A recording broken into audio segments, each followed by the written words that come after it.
This one started out as an American Standard Fender Strat, gunmetal blue,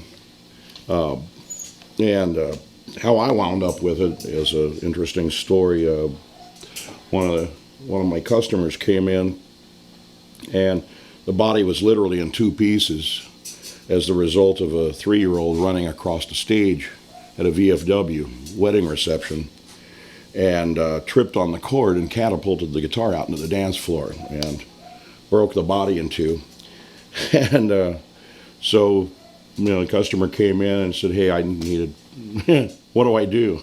So we put a different body on it, and I asked him, "What do you want to do with the old part?" He said, "Throw it away." And so I sat with it on the shelf for about a month in the store, wondering, well, it doesn't look too bad. And so I pushed it back together. I said, well, it wants to go back together. So I made a fixture to glue the body back together, and that's the way it's been ever since. And I just kind of built a guitar out of nothing, added a warm-off neck to it, and decided, well, hey, I'm going to just use it as an experiment, see what, and everything that was available at the time. These LSR linear string research tuners were available. The same guy made the roller nut for the Fender, and so he was advertising them in the local magazine and Guitar Player, and I thought, well, that'd be kind of different, something unique. And I was always one to say, before I would recommend something to any customer, I usually try it out on my own guitar. Just if I can work with it and make it, it's sort of passed the acid test, as it were. Then I knew, hey, I could recommend this product and know that it's going to perform well.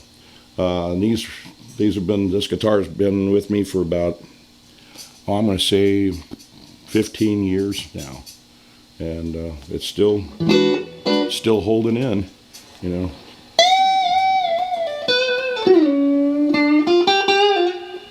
But yeah, it's got EMG pickups in it. Just lots of things that I experimented with, just to basically have fun, see what I could come up with.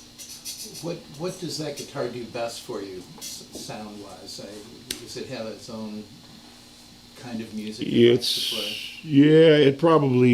This guitar probably would emulate the more of the Stevie Ray Vaughan, Eric Clapton with the active mid boost, because so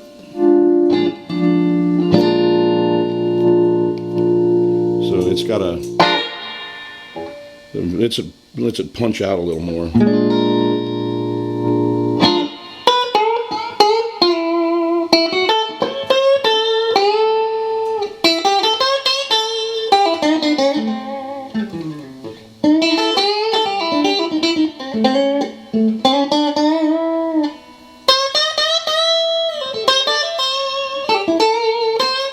And also the necks, play a lot of in the part of how the guitar feels and sounds. I ordered this neck at the time when the Stevie Ray Vaughans and the Jeff Beck Strats were first coming out, and I thought, well, hey, I got the body for nothing, so let's invest in a neck and see what I could get. So I got a full. It's like half of a Louisville Slugger on there, and so yeah, it's a very stable neck, and I got big hands, so it just seemed like a right fit, But it's a comfortable guitar to play, and with the boost control, it is versatile. It does allow me to play a number of different styles without having to switch guitars. And at one time, I did have an acoustic pickup system on it, so I could flip a switch and play through my acoustic amp, and it would kind of sound like an acoustic guitar. But I just decided, well, I go back to the steel saddles, that came with this type of bridge, and get back to more of an original standard Strat type sound, because the Nylotron bridge saddles for the acoustic pickup system kind of imparted a muting effect on the strings. And so I thought, man, I want to get back to more of that spanky, bright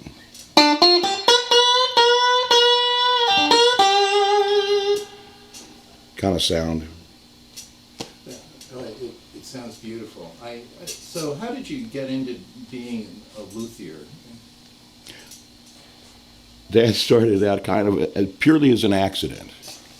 I was teaching about mid-'70s. I was teaching at Halpin Music here in Alton, Illinois, and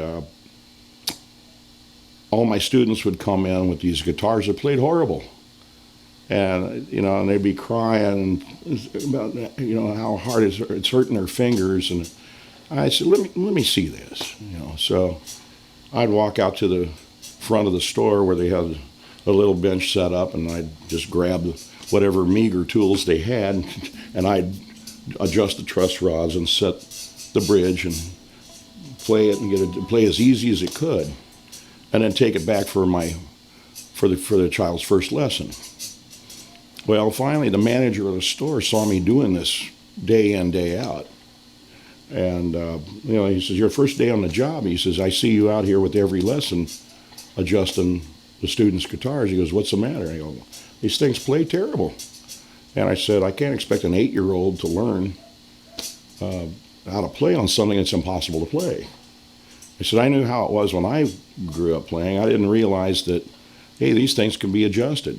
I thought this was the way they came. You bought it, you went to the store, you took it off the rack and said, well, this is just the way it plays." And never realized, that it could play better. So I used to experiment at home with my own guitars and take a file and do some mods to it and make it play easier. And then my friends would come and play my guitar and go, "Hey, can you make my guitar play that way?" Sure, And I'm not really realizing that I was actually doing anything special. I just thought, I'm messing with what the manufacturer had done, and thinking that it was, don't touch it. That's the way it came. But once I started to figure out that they could be adjusted. Again, the manager saw me doing all of this. Getting back to that, he said, "Would you like a job doing that?"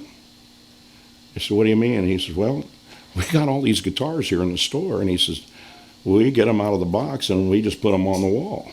And he says, "Would you like to be, obviously we could sell more guitars if they played better."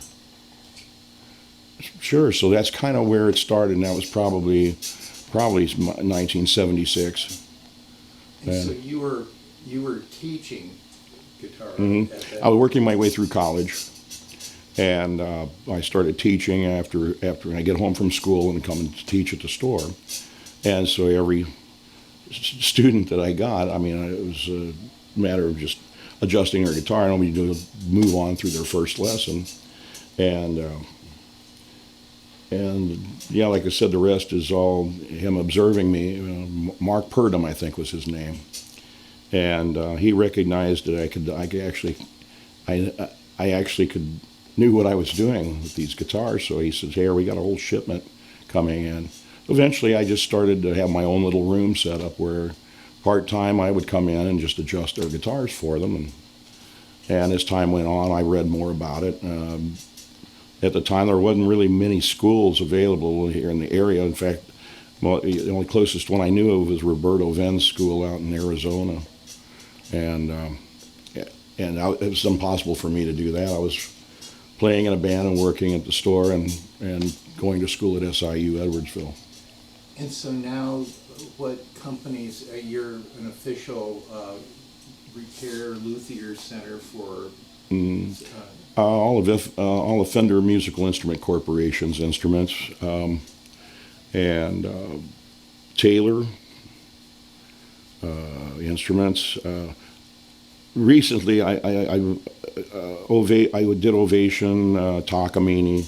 I did some stuff for St. Louis Music.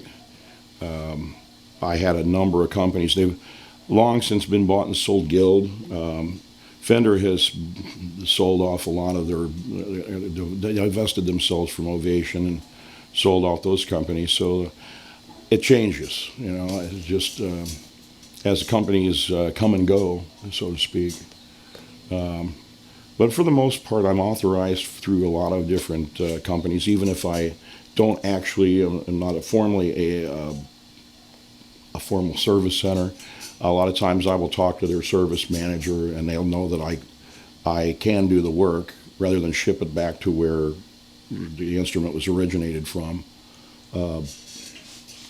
They would allow me to do the work, and that just saves the customer from having be without his or her instrument for a great length of time.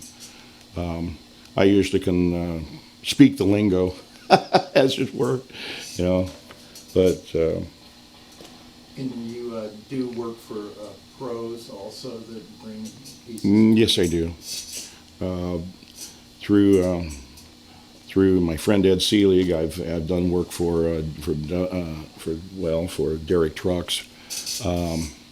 Did some work for Johnny Winter, and I've done some work for Devin Allman years ago. Just having a ball.